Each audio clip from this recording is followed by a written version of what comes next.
Hello guys, hi everyone. So here is our next topic, that is Rajya Sabha यानी राज्यों की परिषद।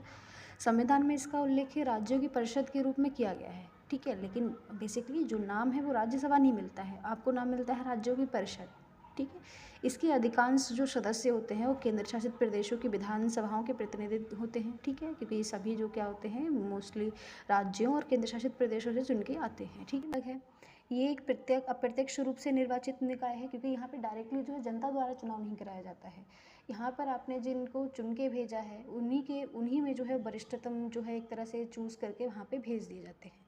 राज्य के निवासी राज्य विधानसभा के लिए संसद का चुनाव करते हैं। राज्य विधानसभा के निर्वाचित सदस्य राज्यसभा के सदस्यों का चुनाव करते हैं। जैसा मैंने बताया, आप जिन लोगों को चूज़ करते हैं या आप जिन लोगों को चुनाव में जो है जिता के राज्य वहाँ भेजते हैं, तो वो क्या करते हैं, राज्य विधानसभा के लिए जिन सदस्यों का आप चुनाव करते हैं वो लोग क्या करते हैं, इन सदस्यों का जो है वो चुनाव करके इनको राज्यसभा में भेजते हैं। और जो है वो हमें सबसे पहले देखने को मिलता है मोटंगी चेम्सफोर्ड सुधार प्रस्तावों के तहत। तो सबसे पहले केंद्रीय विधानमंडल में अगर दूसरा सदन प्रस्तावित किया जाता है तो वो मोटंगी चेम्सफोर्ड सुधार के प्रस्तावों के तहत किया जाता है। भारत सरकार अधिनियम 1919 में प्रावधान था कि केंद्र में भारतीय विधानमंडल और गवर्नर जनरल और दो सदन अर्थात राज्यों की परिषद और विधानसभा के सदन शामिल होंगे। अधिनियम 1919 में ही बता दिया गया था कि ये भारत की जो विधानमंडल है उसमें गवर्नर जनरल, दो सदन अर्थात राज्यों की परिषद और विधानसभा का सदन शामिल होगा। परिषद का कार्यकाल जो है उस समय 5 वर्ष निर्धारित किया गया। भारत सरकार अधिनियम 1935, इसके तहत राज्यों की परिषद को एक सतत निकाय बनाया गया जिसका विघटन नहीं होना था।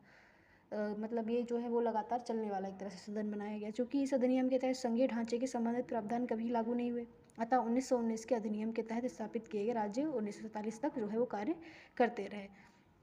द्विसदनवाद क्या है, एक छोटा सा टॉपिक है हमारा द्विसदनवाद। ये एक प्रकार की विधायिका है जिसमें दो अलग अलग सदन, सभा, मंडल, कुछ भी आप कह सकते हैं, जो होते हैं। हमारी संसद प्रकृति में द्विसदनीय है। हमारी संसद प्रकृति में द्विसदनीय है क्योंकि इसमें दो सदन हमारी संसद प्रकृति में द्विसदनीय है क्योंकि इसमें दो सदन राज्यसभा और लोकसभा दोनों पाए जाते हैं, इसलिए इसको दो सदनीय संसद कहा जा सकता है।